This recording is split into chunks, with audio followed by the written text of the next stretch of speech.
Hello friends, আমি এসে গেছি মিঠু পাল সাহা আমার নিজের লেখা একখানি কবিতা নিয়ে। কবিতার নাম ভোরের আলো। সঙ্গে থেকো, ভালো লাগলে লাইক এবং সাবস্ক্রাইব করো। ভোরের আলো।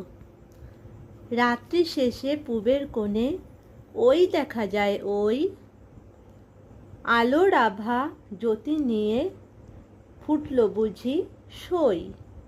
ওই দেখা যায় ওই পাখিরা যেন বলছে শোনো, জাগো সবাই জাগরে, ভুবন ভরে ভোরের আলো জাগলো দেখো এবারে, জাগো সবাই জাগরে। নদীর পানে পাল তুলে দেয় মাঝিরা গায় জাগরে, জেলেরা আপন জাল নিয়ে যায় জাগার সময় হলো রে, জাগো সবাই জাগরে। Thank you.